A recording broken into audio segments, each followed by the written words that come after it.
Desde hace más de 30 años, la historia dejó de ser una asignatura obligatoria en los colegios de nuestro país.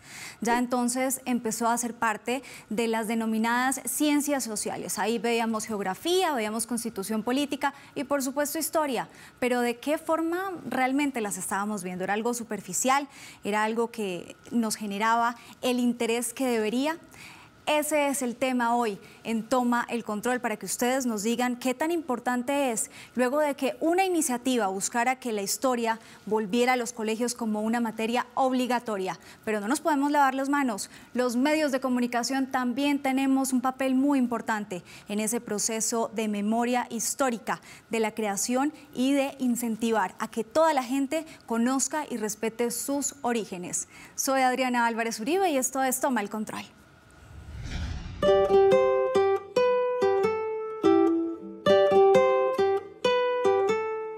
Es una historia de Colombia, es decir, empieza en la conquista, en el primer momento en que desembarcaron aquí Cristóbal Colón, justamente en Colombia, lo que hoy es territorio de Colombia, y termina hace un mes, en diciembre de 2017. Los dibujos, las ilustraciones son caricaturas de la historia de Colombia, más caricaturescas que el texto mismo.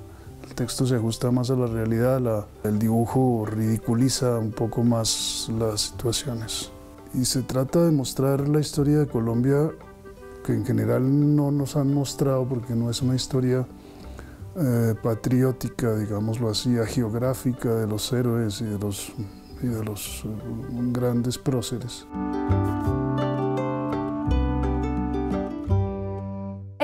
También piensa en aquellas personas que no funcionamos del todo digital y que nos gusta leer en físico. Entonces el libro tiene un descargable. Claro que le llegamos a otros públicos, pero no olvidamos el público que le interesa imprimirlo y leerlo.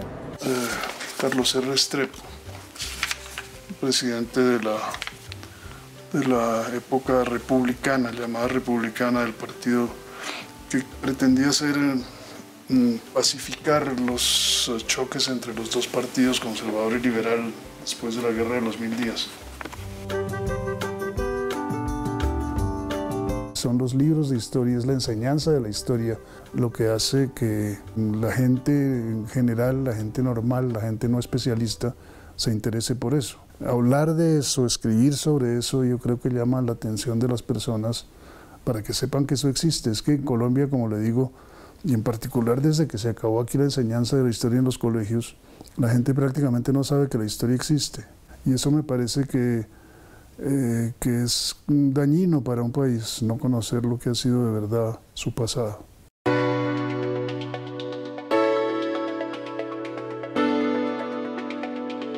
Muy valioso tenerla presente desde diferentes puntos de vista, ya sea el de Antonio o desde un libro de historia desde el colegio, para justamente no repetirla. Eso puede marcar inclusive una votación, por ejemplo, ahorita, que uno empieza a conocer como lo que pasó, lo que se está repitiendo, y de pronto con el ejercicio de votar tú puedes hacer un cambio. La apuesta de la biblioteca es inclusive desde lo misional, ¿no? No solamente con el proyecto de Antonio, sino con todos los proyectos que tenemos, en donde ponen al servicio la historia del país y donde puede acceder todo el mundo, porque es de acceso abierto. Yo lo hago en calidad de escritor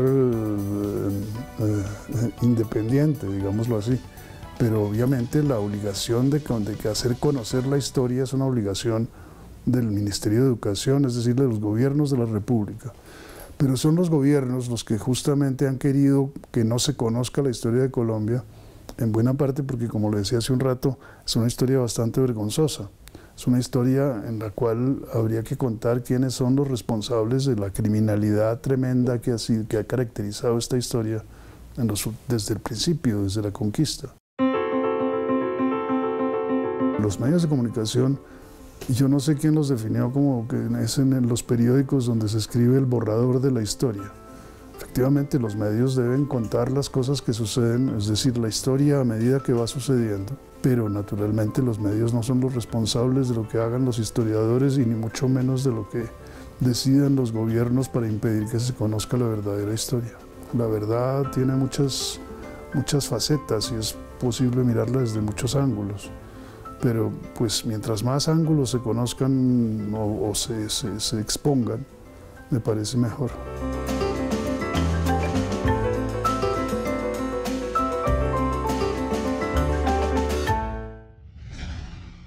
Nuevas estrategias para que los jóvenes conozcan, aprendan y disfruten sobre la historia de su país. Estamos hablando también sobre por qué la historia dejó de ser una materia obligatoria en los colegios de Colombia y también cuál es el papel que nosotros debemos asumir como medios de comunicación. En Toma el Control ya están nuestros invitados con nosotros. Está Darío Campos acompañándonos. Él es historiador, docente e investigador. Darío, bienvenido. Muchas gracias por la invitación. También con ese mismo rol, historiador, docente, investigador, está Felipe Arias con nosotros. Muchas gracias. Felipe Arias Escobar, sí. Por si acaso, por si me lo confunden entonces con alguien. Exacto, sí. Bienvenidos y quiero empezar preguntándoles, ¿a ustedes les daban historia en el colegio?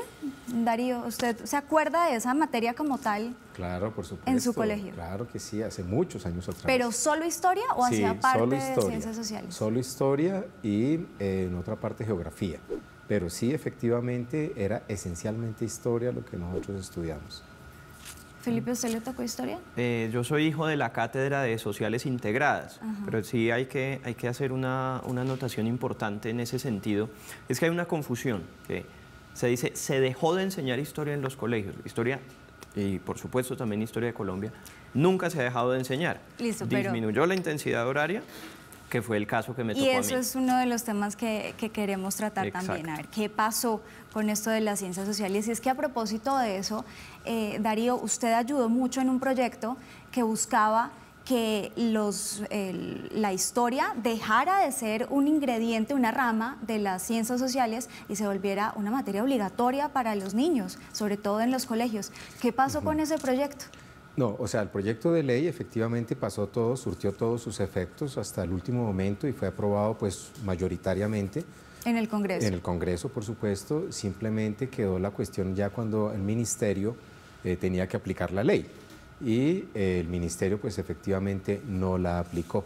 Hizo una serie de transformaciones que volvió nuevamente a quedar historia integrada en las ciencias sociales.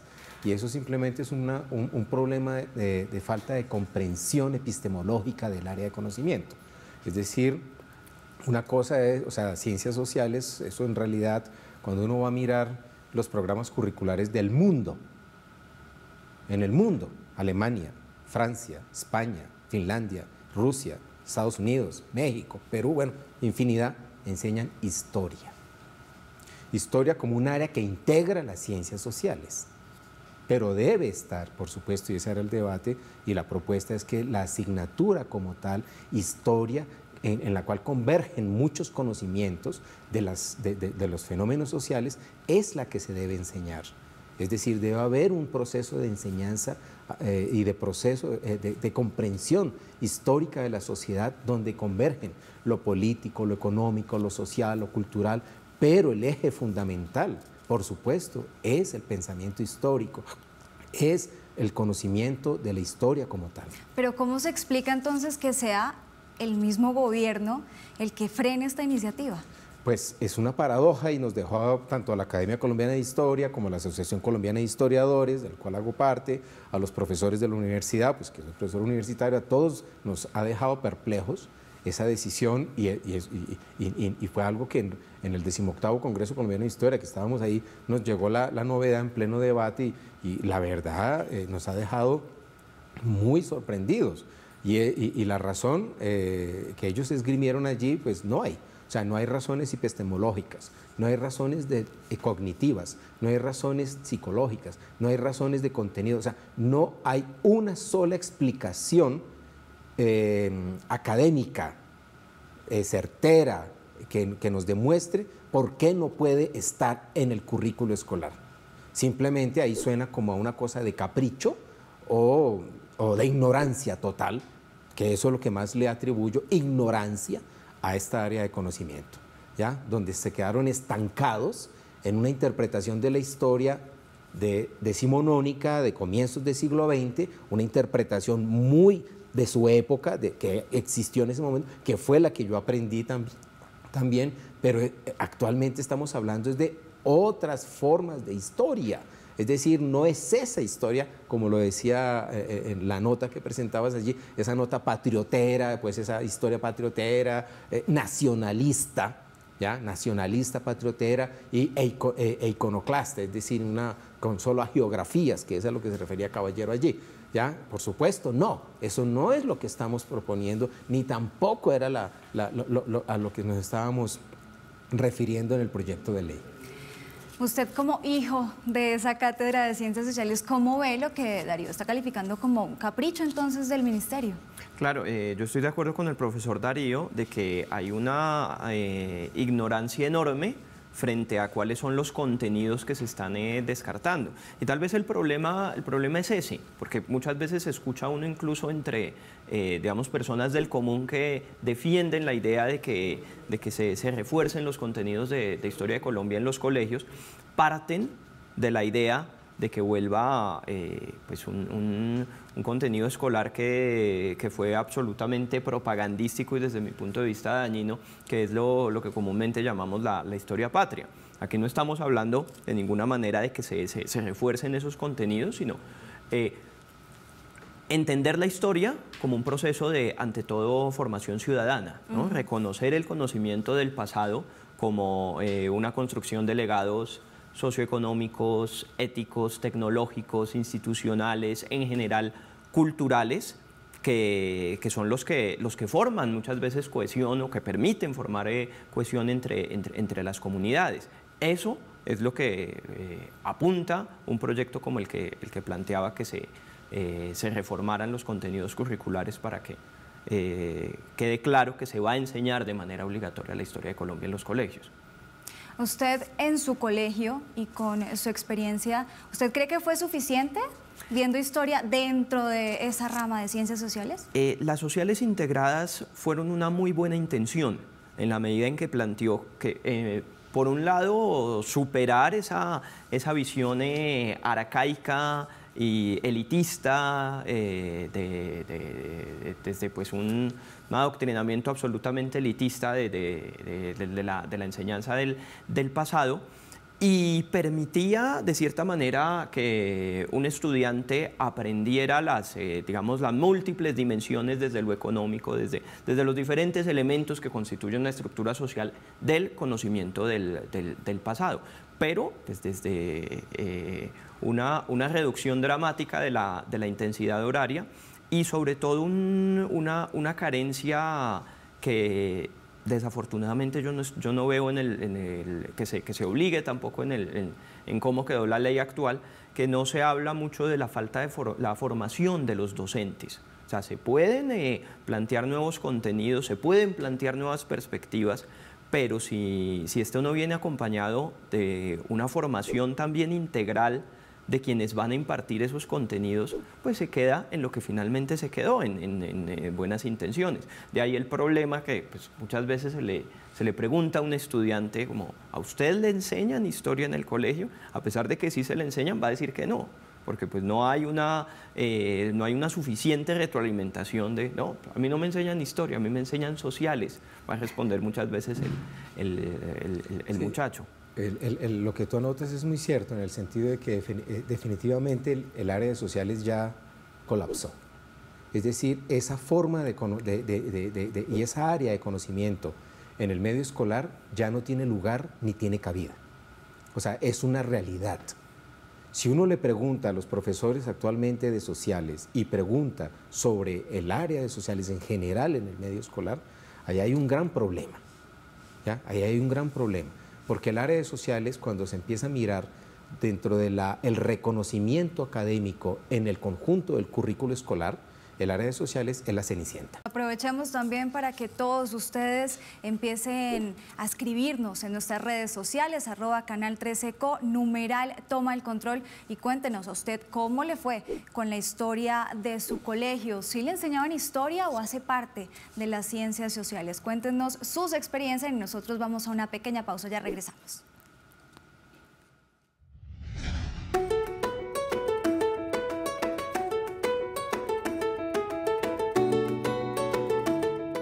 Hola, bienvenidos al Archivo General de la Nación. Por favor, diligencia tus datos y te registras para saber qué documento estás buscando. El archivo fue creado mediante Ley 80 del año 89, digamos, donde define sus funciones, pero del año 89 al año 2000 gestionó una ley, la Ley 594 del año 2000, que define la política general de conservación, organización y consulta de los documentos de la nación. La importancia y lo que cualquier ciudadano le llega primero a la mente es que los archivos son memoria, y lo son, pero los archivos no hablan solo, los archivos hay que hacerles preguntas. Los archivos, nosotros nos encargamos de dar todos los lineamientos para que estén organizados, clasificados, todos los sistemas de consulta posible para que el ciudadano, cuando se acerque al archivo general o a cualquier archivo que haga parte de la estructura del Sistema Nacional de Archivos, esto quiere decir los archivos generales departamentales, los archivos generales municipales o los archivos, digamos que podríamos decir públicos, y los archivos privados, puedan generar las herramientas para hacer transparente la gestión del Estado colombiano. Si quiere, yo le doy la dirección, la de la rama judicial, que queda en la carrera 10ª, número 1433, y la de Palo Quemado, que es en la carrera 28, número 1864. Ahí se encuentran las sentencias. Si no hay un archivo que un ciudadano pueda tener acceso a la información, se está negando y se está negando la Constitución, el artículo a los derechos a la información. Por tanto, los archivos son importantes en la medida en que puedan ser consultables. Básicamente, al identificar el tipo de usuario, lo que hacemos es acercar a la persona a los instrumentos de consulta. En este caso, de acuerdo a las 8 secciones, recordándole que las secciones del archivo son sección Colonia, sección República, sección Archivo Anexo, sección Colecciones, sección Mapas y Planos, sección Archivos Oficiales y sección Archivos Privados. La historia es el pasado, pero el historiador lo que hace es esa relación de ese pasado con el presente, y las fuentes documentales es su laboratorio para consultar y construir esa historia. Al perder la historia del país, estamos desapareciendo lo que nos hace construir el sentido de pertenencia de un país. Esta ley de tratar que vuelva la cátedra de historia a los colegios no se logró. Independiente de la decisión que se haya tomado, generó de una parte un cuestionamiento de pensar si es importante o no para nuestro país una clase de historia. Y eso está asociado con pertenencia, con valores. No reconocer nuestra historia implica repetirnos permanentemente, y si no se enseña esa historia de manera puntual, la gente no sabe dónde metimos la pata en el pasado. Creo que la ley pone en cuestionamiento más que a las instituciones, porque nosotros estamos siempre aliados para dar todo lo que se requiera, sino que el cuestionamiento es más bien que el padre de familia se pregunte si vale la pena o no que su hijo tenga una clase de historia. Si en el momento en que el estudiante esté hablando de la historia de su país, la entienda y la pueda construir en su conocimiento para que pueda entender lo que está pasando hoy.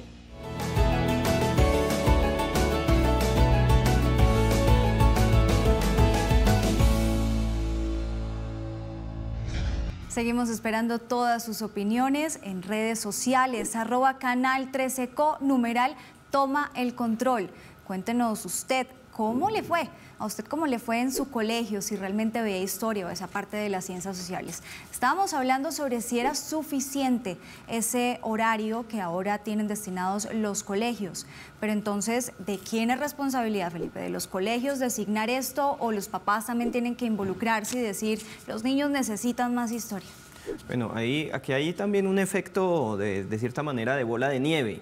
O sea, en la medida en que venimos de generaciones en las que esta formación ha sido muy pobre, pues es difícil ver cómo se puede transmitir a generaciones que vienen esa posibilidad de profundizar en la enseñanza de estos contenidos, como dices tú, no solamente en el aula, sino fuera de ella.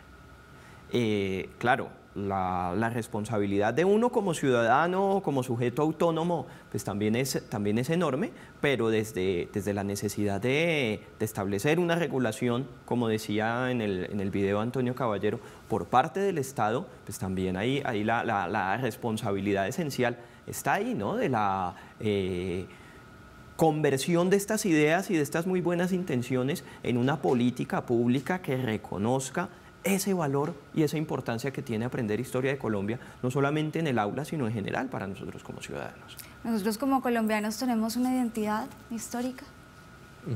Bueno, se ha tratado de construir, por supuesto, y no hay que negar también pues, el valor positivo que jugó en su momento dado la historia patria. O sea, que no vamos a decir que fue totalmente nefasta. Lo que pasa es que jugó pues, un papel importante en el proceso de constitución del Estado Nacional.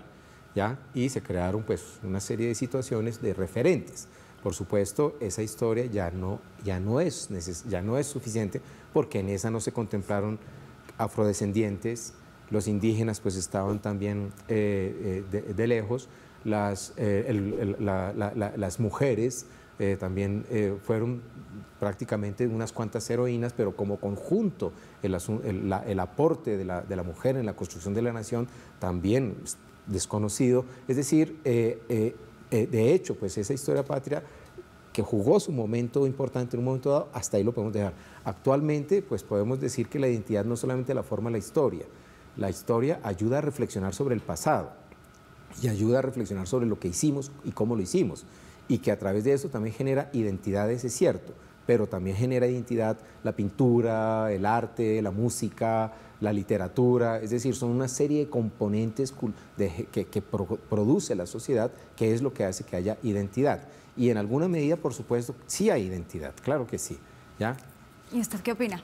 No, por supuesto que pues, somos una comunidad, y en el sentido de que pues, hay una construcción en el tiempo, de la experiencia de interacciones como miembros de esa comunidad, no se va a desconocer que esta se ha construido, o sea, desde la idea de que hay una serie de elementos en común que como sociedad y como cultura hemos formado, y como dice el profesor Darío, no solamente desde un conocimiento pasado con todos los defectos o virtudes que éste haya tenido, sino desde muchas otras experiencias culturales, esto se ha construido. Y es precisamente a partir de la conciencia de esa formación que le damos reconocimiento, le damos valor a esa necesidad de fortalecer la enseñanza de la historia.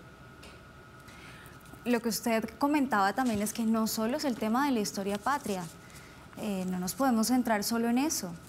Y eso se está quedando de pronto ahí, nos estamos... Sí, no, o sea, no, la historia patria ya está superada, o sea, eso ya no, ya incluso hay un consenso, hasta la misma Academia Colombiana de Historia, que fue la que propició, pues, desde 1910, con el texto de Noé Rubla y todo eso, crearon, pues, esta línea, pues, ya la verdad ha sido superada, y estamos hablando más bien de la historia de la nación, ¿ya? De la historia del país, de la historia de los colombianos.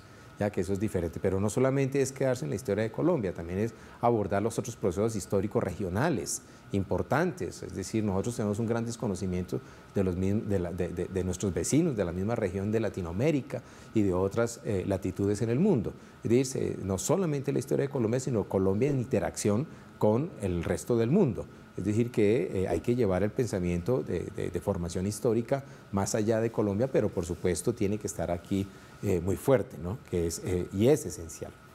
Nosotros, por supuesto, le podemos decir que es culpa de los colegios, que los colegios no le están dando el tiempo suficiente a los niños para que aprendan de historia, y sería sencillo decir que también es culpa del Estado, pero también cuál es el papel que los medios de comunicación tienen también para incentivar y crear esa memoria histórica. Bueno, ¿no dice responsabilidades inherentes a la existencia de los medios de comunicación? Podemos decir que ninguna.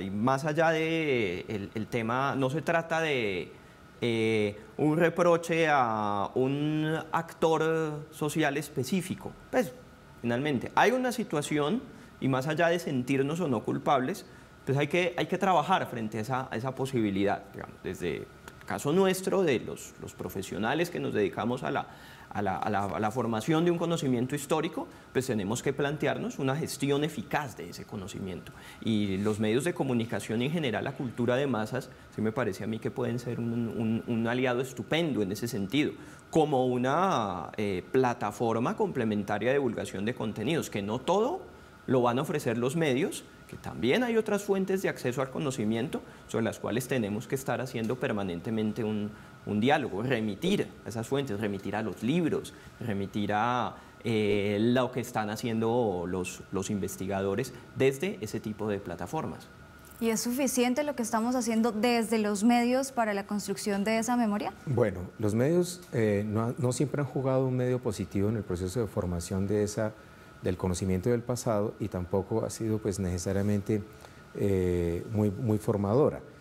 Al contrario, precisamente se debe enseñar historia en los colegios para poder discernir la información, ahora que estamos con las fake news, ¿ya? Y con la cosa que trastocan todo y la posverdad, pues ahora con mayor razón hay que estudiar precisamente historia, precisamente para no ser víctima de los engaños que se producen a través de los medios de comunicación. Es decir, los medios, así como pueden jugar un papel muy positivo, como lo anota Felipe, que lo está leyendo desde la perspectiva positiva, pues no podemos dejar de lado la otra parte que los medios también han abordado, y es que han trastocado, primero, pues muchas personas que están en los medios no son formados en historia, y cuando abordan la temática, pues cometen errores tremendos, y desde perspectivas también ya establecidas. Entonces, por ejemplo, las personas que están en esta área de desempeño, pues deberían, por supuesto, conocer historia. Entonces, por ejemplo, nosotros cuando estamos hablando del proyecto de ley, no es solamente enseñar historia en el medio escolar, nosotros hablamos de educación histórica, es decir, de educar históricamente a la población colombiana. No es solamente en los colegios, es en las universidades también. Las personas deben estudiar historia en las universidades y deben conocer la historia de su país para poderse desenvolver en los medios como tal. Por otra parte, los medios, así como pueden ser positivos, pueden ser negativos, pues hay unas deformaciones coyunturales políticas asombrosas que precisamente hacen que se desvirtúen procesos históricos total. Y eso es delicado. Entonces, creo que la responsabilidad de los medios de comunicación frente a la temática de lo que ha sido la sociedad colombiana históricamente y en el mundo es bastante alta, porque una cosa, los muchachos, como Felipe lo anotaba allí, que vieron sociales integradas, vieron sociales y algo de historia en el medio escolar, pero una vez la persona termina su formación escolar, ¿dónde aprende historia? ¿De dónde tiene los referentes? Si está estudiando carreras que un ingeniero, un médico, un matemático, un químico, todas estas profesiones que no están necesariamente en el área de ciencias sociales y humanas, incluso los que están en ciencias sociales y humanas, quienes terminan en últimas enseñando a esas personas, después que salieron del medio escolar, sobre la historia del país, los medios de comunicación, la prensa y otros más. Y como medios de comunicación queremos también que ustedes nos cuente si estamos haciendo lo suficiente, lo necesario para que la audiencia conozca y sepa muy bien lo que está pasando en nuestro país. Vamos a una pequeña pausa y ya regresamos.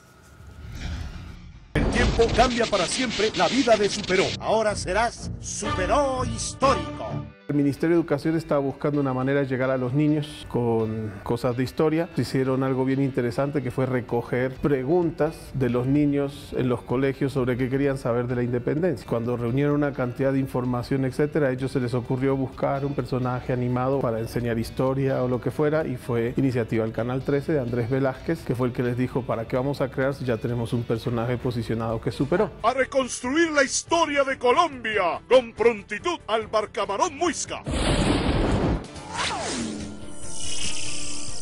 Bastante complicado, digamos, insertar un personaje animado en algo que se quisiera tener rigurosidad histórica. Entonces vos, por ejemplo, tenías el problema de, bueno, entonces el profesor Superó es negro, entonces va a ir a una época donde los negros eran esclavos. Entonces, ¿cómo manejamos eso? Todo eso se tomó en cuenta, absolutamente todo. Y se trabajó sobre 3 ejes. Había 10 capítulos, son sobre imprecisiones históricas, 10 capítulos son sobre eventos que realmente sucedieron y ciertas explicaciones detrás de ellos. Y el tercer eje era sobre cosas que los niños realmente querían saber, de las que había unas preguntas bastante simpáticas.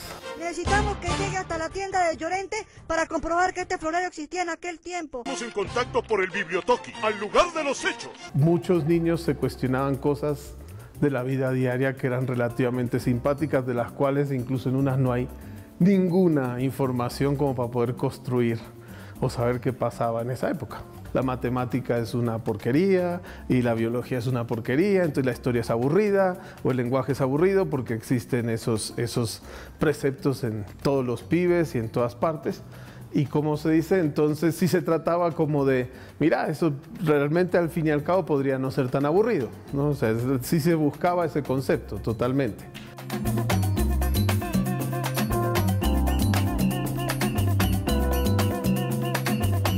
Esto es un debate rudo. Si vamos a estar hablando de lo que está pasando con lo de dar o no dar historia en los colegios o algo así, yo siento que existe una evolución detrás del tratamiento de lo que tiene que ver con todo lo que tiene que ver con historia. ¿En qué sentido? O sea, cuando el tipo escribe el libro, o sea, el libro sobre el que se enseña historia o lo que sea que fue escrito a principios del siglo XIX, el trasfondo donde probablemente se haya escrito el libro en ese momento haya sido más en términos de tratar de construir nación. Hoy en día, digamos, acá es más un asunto de curiosidad. Por ejemplo, lo que preguntaban los niños no era como cómo era el puente de Boyacá o cómo fue la batalla o no sé qué, porque creo que ya la mayoría no tiene ni idea de un carajo. Profe, ¿el puente de Boyacá actual es el mismo que existió en la batalla del 7 de agosto de 1819? El deber de los medios de comunicación debería ser transmitir, ojalá, todas las versiones, todos los bandos. Y segundo, tratar de no olvidar el origen. Se ve suavemente en las nuevas generaciones cómo se va perdiendo país a manos de la cultura globalizada. ¿Cuántas preguntas le podemos hacer a la historia que conocemos? Esta es una misión para Super-O. ¡Y la cevichica! Otro ejemplo de las nuevas estrategias que hay para que desde muy pequeños empiecen a interesarse por la historia. El profesor Super-O empezó como esa iniciativa para mejorar problemas ortográficos comunes, no solo de los niños, y de ahí se dieron cuenta de la necesidad y lo fácil que era también llegarle a los niños y hablar sobre historia. ¿Ustedes qué opinan sobre esta iniciativa? Ya vimos a Antonio Caballero con la caricatura. ¿Esta es otra opción? Sí, hay una cosa que sí hay que anotar y es que no podemos depender de temas coyunturales para promover ese tipo de maneras de construir el conocimiento. Cuando surgió lo de este tema del profesor Super-O fue por una coyuntura muy particular que era todo el tema alrededor del Bicentenario. Y ahí es cuando se empieza a interesar no solo los medios de comunicación, sino la industria editorial, el periodismo, a veces incluso la academia misma puede llegar a caer en esas modas. Fue muy afortunado toda esa producción de conocimiento que se hizo en el Bicentenario, pues estamos hablando de algo que se hizo hace 8 años, o sea que no tenemos que depender necesariamente de una coyuntura particular para desarrollar ese interés, sino pues debe ser también una cosa permanente, de la misma manera como funciona la necesidad de construir conocimiento histórico, que es una cosa de todos los días, no hoy porque se cumplan 100 o 200 años o 500 de determinado acontecimiento, sino el proceso de reflexión sobre el pasado debe ser una cosa continua. ¿Cómo se explica que sea el mismo Ministerio de Educación el que frena un proyecto que busca que los colegios tengan esa posibilidad casi obligatoria de enseñar historia, pero entonces ahora promueven proyectos como el profesor Super-O? Bueno, claro que hay que tener en cuenta que el Ministerio pues es un ente ahí que regula la educación superior y la educación general, perdón, pero en lo que se refiere al proyecto de ley es, como lo anotaba anteriormente, es una paradoja, ¿ya? Y sorprendente que el Ministerio no haya ido al encuentro y que haya quedado las cosas como están y no valore precisamente esta área de conocimiento. Ahora bien, con relación al programa del profesor Super-O, me pareció muy acertado, me pareció muy oportuno y necesario, y que además demuestra una vez más que los niños pueden aprender historia, tienen capacidad de conocimiento, de aprender los procesos históricos y tienen la posibilidad también de explicarlos. Ese programa apareció pues precisamente en la coyuntura del Bicentenario, como la nota Felipe, pero también en ese mismo proceso, pues yo tomé parte también en ese proyecto que fue las 200 años, 200 preguntas, y a la que se refería precisamente allí pues la persona que estaban entrevistando, de que los colegios los niños realizaban preguntas, y se formularon 16.000 preguntas de todo el país, 16.000 preguntas en todos los niveles de formación. De esas 16.000 preguntas, escogimos 200, las mejores, ¿ya? Y lo que llama la atención de todas estas preguntas, primero es el interés que tienen los niños por el pasado. O sea, ¿de qué edad estamos hablando? Estamos hablando desde quinto de primaria, cuarto de primaria, porque podían participar en el proyecto todos los colegios del país y en los diferentes grados. Entonces tenemos desde primaria, diferentes grados, hasta el último grado de secundaria, ¿ya? Y preguntas de toda naturaleza, pero preguntas, por ejemplo, que los niños las hacían a partir de su presente, a partir de ahora, que ese también es otras situaciones de incomprensión del área de conocimiento, porque se piensa que historia es inmediatamente sinónimo de pasado.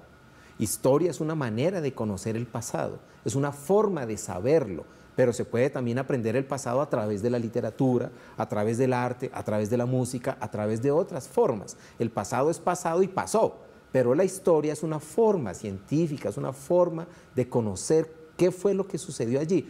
Tiene unas metodologías, tiene unas formas de hacerlo. Entonces, en ese sentido, los niños precisamente preguntaron cosas muy interesantes, ¿ya? Como por ejemplo, si hoy en día yo tengo un Xbox, en la época de la independencia, ¿cómo se divertían los niños, por ejemplo? Cosas como esas son las que los niños se están preguntando. Hay algo que no podemos desconocer y es que la historia de nuestro país pues también está marcada por cosas sumamente trágicas y es por eso que los papás también dicen, no, pero es que yo no quiero que mi hijo crezca sabiendo toda la violencia que tuvimos que enfrentar, incluso es que si nos devolvemos solo 30 años tenemos una historia espantosa. ¿Qué entonces se le debe enseñar a los niños? No, a ver, no podemos partir de ese principio. La idea de que porque han ocurrido en el pasado acontecimientos tristes o acontecimientos desagradables, antes estamos obligados a conocerlos en la medida que si la historia la vamos a entender como un cúmulo de experiencias, pues tenemos que confrontar ese tipo de situaciones con el propósito de reflexionar sobre qué tenemos que hacer para que ese tipo de episodios, esa historia muchas veces marcada por la violencia deje de ocurrir. Y pues tenemos que plantear también la idea de que esa referencia hacia el pasado no la hacemos por cuestiones que ya han sido superadas, sino que tienen consecuencias en el presente. Y así como podemos hablar de esa memoria desde lo negativo, podemos confrontar el pasado desde muchos otros elementos que tenemos con el presente. Decía el profesor Darío a partir del tema de las preguntas del Bicentenario, de cómo un niño, y cómo lo puede hacer también perfectamente cualquier ciudadano, hace una reflexión sobre el pasado, pero a partir de esas relaciones que tiene con el presente. Este ejemplo que se me ocurre. O sea, podemos entender las culturas prehispánicas visitando el Museo del Oro, pero hay otro tipo hay un legado de esas sociedades muchísimo más presente en nuestra vida cotidiana, en otro museo, entre comillas, que no referimos como tal, pero que tiene también unos tesoros enormes, que es la plaza de mercado. O sea, finalmente, lo que vemos en el Museo del Oro es una cosa que hace parte de lo que de cierta manera no nos dejaron esas sociedades. Lo que nos dejan es cómo vivimos, cómo tenemos una sociedad que durante la mayor parte de su historia ha tenido una vocación productiva relacionada con la agricultura, y cómo eso que tenemos ahí es un legado que nos dejan las sociedades prehispánicas, o entender la independencia desde el proceso de construcción de las instituciones políticas modernas y el ejercicio continuo y la construcción continua de una ciudadanía. Es el presente sobre el que estamos reflexionando a partir de ese conocimiento que nos da el pasado. Sobre ese presente, veamos lo que está pasando ahorita. Estamos hablando de posverdad, posconflicto, negociaciones de paz, y ahí la gente, ¿qué se le puede decir a estos niños que entienden ahora que hay unas negociaciones de paz, pero que realmente no conocen de dónde nace ese conflicto de hace 50 años? Exacto. Si hay una cosa que se ha planteado alrededor de la superación del conflicto armado para pues, hablar de ese tema tan presente dentro de nuestra agenda política, es precisamente la necesidad de construcción de una memoria, de cómo, no solamente, no necesariamente desde un ejercicio de investigación histórica, sino cómo desde los sectores de las víctimas, desde los sectores que se encuentran pues, en negociación, los actores del conflicto armado, la necesidad de construir una memoria que nos confronte como sociedad y decir, sí, pasaron estas cosas terribles, pero pues, pasaron en un contexto. ¿Cuáles eran las condiciones de ese contexto para que esto pasara? Y pues buena parte de la simplificación, del desconocimiento, de los juicios de valor que hay alrededor de ese proceso, parten precisamente del desconocimiento, por un lado, de ese contexto en el que surge desafortunadamente la violencia en Colombia, o desde incluso también la posibilidad de crear relatos de la memoria de ese conflicto que pues, resultan contradictorios y resultan también convirtiéndose muchas veces en foco de nuevas formas de violencia. Esa pregunta que tú haces de si los padres de familia estarían deseosos o no de que se conociera ese pasado, pues que el pasado es así, es la misma pregunta que se le podría hacer, por ejemplo, a un judío si se le enseña a su niño o no el drama del Holocausto. ¿Ya? Se le debe enseñar o no eso a un niño de israelí, la tragedia del Holocausto. Se le debe enseñar sí o no a los europeos la tragedia de la Segunda Guerra Mundial. O sea, esas son cosas que efectivamente se tienen que tener conocimiento, no tanto por la repetición del cliché en el sentido de que el que no conoce su historia está condenado a repetirla, que es un cliché ya pues que no necesariamente conocer la historia no significa que no la vuelva a repetir. Hay gente que la estudia para repetirla, dependiendo de sus intereses económicos, de sus intereses de sociedad. Pero efectivamente hay que conocer las cosas como sucedieron, ¿ya? Como pasaron, y que son trágicas, es cierto, que son difíciles, es cierto, pero precisamente, como bien lo anota Felipe, es una cuestión de confrontación con lo que hemos hecho, es una confrontación con lo que hemos pasado precisamente para generar un elemento fundamental que se llama conciencia histórica. Es decir, desarrollar la conciencia histórica en la ciudadanía colombiana de lo que hemos hecho. Y ese es un tema clave, la conciencia histórica. Es por eso que ya queremos que ustedes empiecen a darnos todas sus opiniones y nos digan si de pronto hay algunos temas que podrían o deberían incluso ser vetados en los medios de comunicación sobre la historia de nuestro país. Nosotros vamos a una pausa y ya regresamos.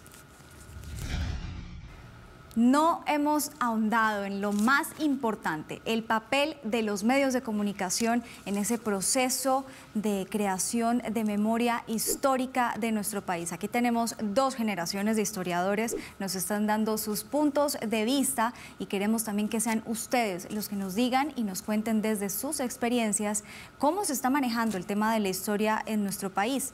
Usted señalaba algo que vale la pena recalcar, y es que también los medios tienen esa obligación, pero pues bueno, no solo depende de ellos. Pero ¿qué recomendación se le da a un medio de comunicación para que sea atractivo en un tema de historia? Porque la gente lo asocia como que historia es algo supremamente aburrido.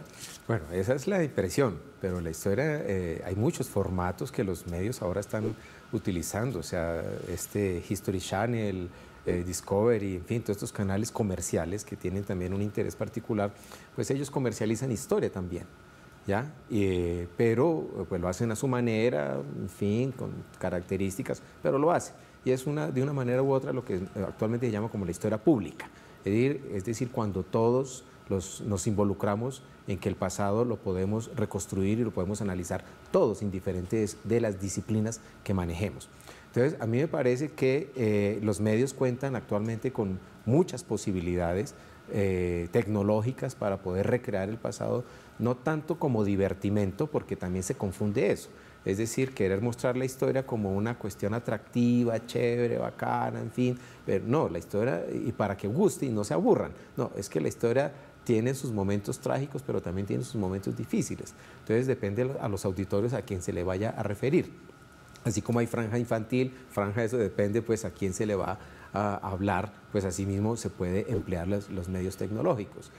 Por otra parte, el asistir a los museos, el museo es un elemento importantísimo de extensión del conocimiento histórico y de la memoria histórica.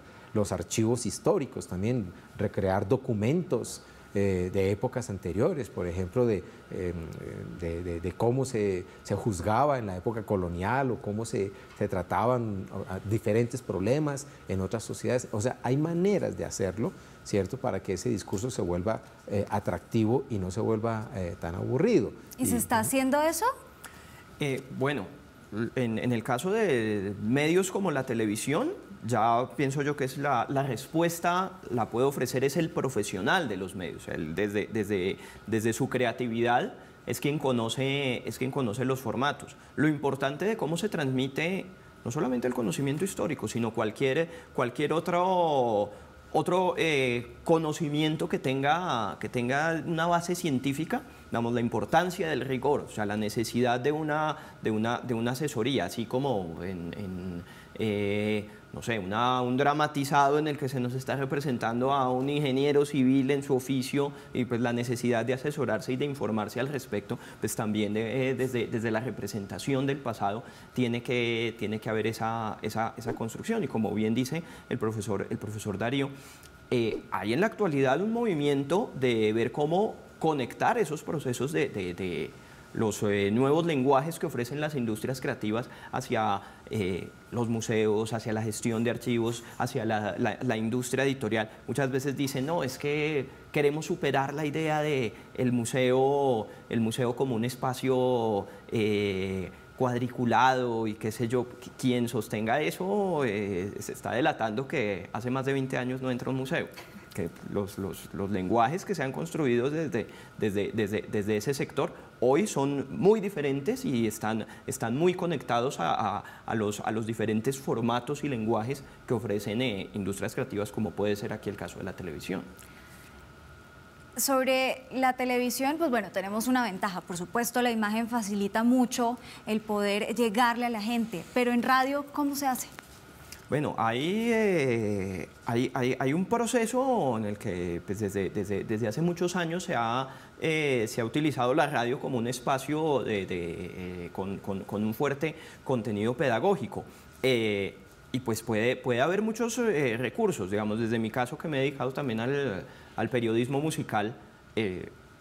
La música puede ser un aliado también muy interesante a partir de la construcción de conocimientos, finalmente.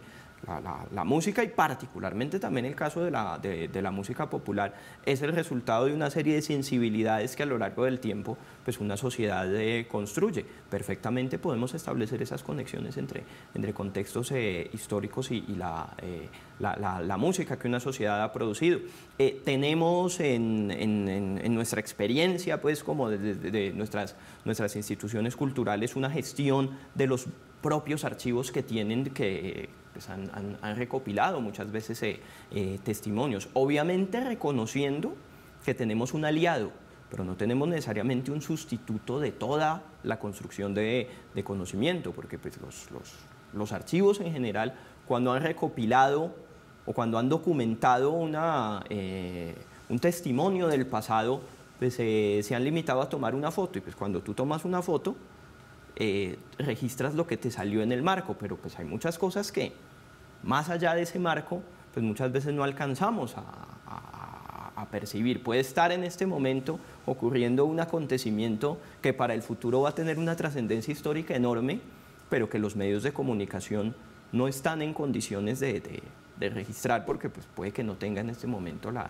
trascendencia. O sea, mencionar un caso, o sea, tú no vas a encontrar en los periódicos o en un archivo de radio de ese día la noticia de la primera colombiana que entró a una universidad. Es un acontecimiento que pasó absolutamente desapercibido la sociedad de su tiempo, pero que para nosotros hoy, 8 décadas después, sí le damos ese valor. Entonces, concluyendo, los medios de comunicación son un aliado, pero no necesariamente la sustitución del conocimiento. Podemos hacer muchos formatos, crear muchos productos que van a ayudarnos muchísimo.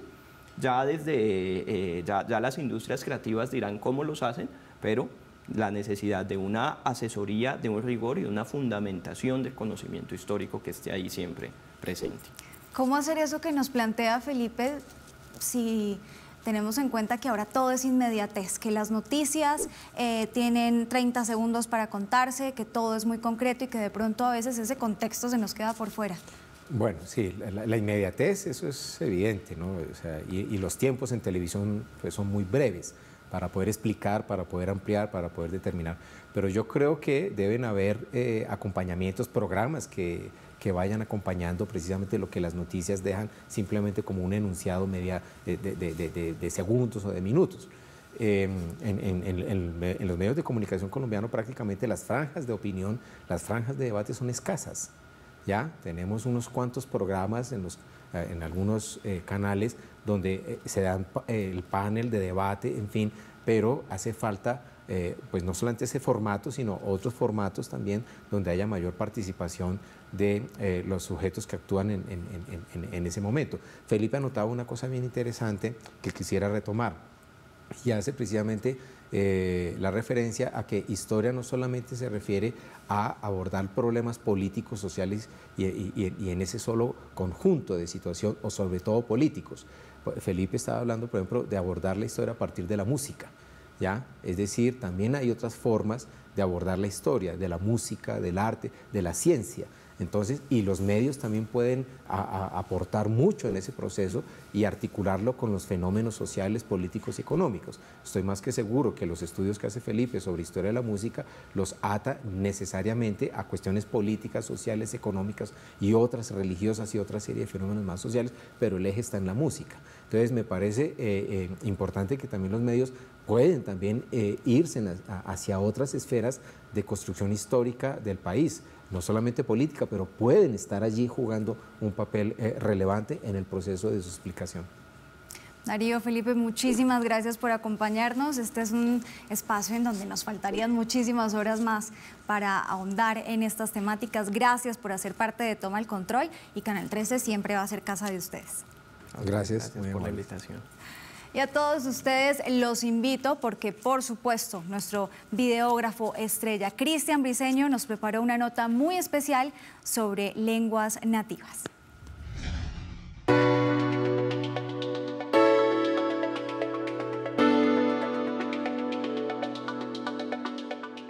Las lenguas nativas hacen parte del patrimonio inmaterial de un país. En Colombia contamos con gran diversidad lingüística que nos permite transmitir nuestras tradiciones de generación en generación. Pero tengo muchas inquietudes sobre este tema, así que vamos a buscarles respuestas. Por ejemplo, quiero saber el origen de la celebración del Día de las Lenguas Nativas y a lo mejor ustedes también. Se origina en la prohibición de hablar una de las lenguas maternas en Pakistán y a raíz de las manifestaciones que hubo en defensa del derecho a hablar la lengua materna sobre una lengua obligatoria que se quería imponer como una herencia colonial, mueren 2 personas y en homenaje a esas personas que murieron defendiendo su derecho a hablar la lengua materna, se establece esta celebración del Día de la Lengua Materna. No sabía esa historia. Me parece importante que la comunidad sorda la sepa. Así nos damos cuenta de que nuestras luchas son similares a las de los usuarios de las lenguas nativas.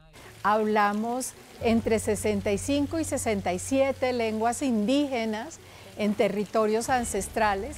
Hablamos 2 lenguas criollas, el palenquero, el palenque de San Basilio y el sanandresano en San Andrés y Providencia, y tenemos población rom.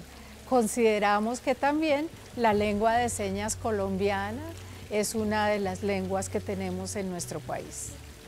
Pensaba que la lengua de señas no hacía parte de las lenguas nativas, Pero hace un tiempo me contaron que por las características que tienen las lenguas nativas se puede incluir la lengua de señas. Eso me despertó mucha emoción, identidad y orgullo. Hay una cantidad de lenguas que se han extinguido, otras que están en peligro de morir y otras lenguas muy robustas en Colombia. Una lengua que se llama tinigua, de la cual queda un solo hablante, uno solo.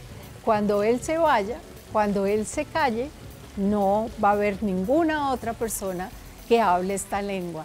Él se llama Don Sixto y para nosotros es un tesoro nacional. Las lenguas nativas no pueden desaparecer. Perderíamos nuestra identidad, nuestra memoria. Yo creo que si bien existe un reconocimiento de la lengua de señas, esta debe estar incluida en la ley para que se puedan generar políticas, acciones para fortalecer y promover el uso de la lengua. Tendría más impacto y le daría mucha importancia en el país. Para nosotros hay ese reconocimiento, sin embargo, en la ley de lenguas nativas, que es una pieza legislativa muy importante, no está la ley de lenguas nativas, desafortunadamente. Carmen, muchas gracias. La invito para que hagamos juntos la señal del Instituto Caro y Cuervo. ¿Le parece? Es así.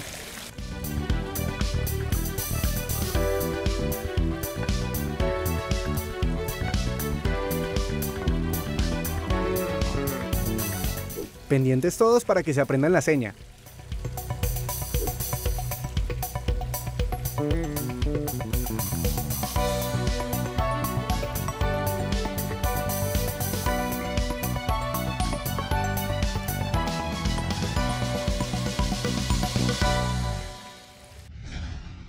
Diferentes puntos de vista con algo muy en común. La historia es absolutamente necesaria. Debemos conocerla y debemos incentivarla. Y es un tema que no solo debe llegar desde los colegios. También los medios de comunicación tienen un papel sumamente importante.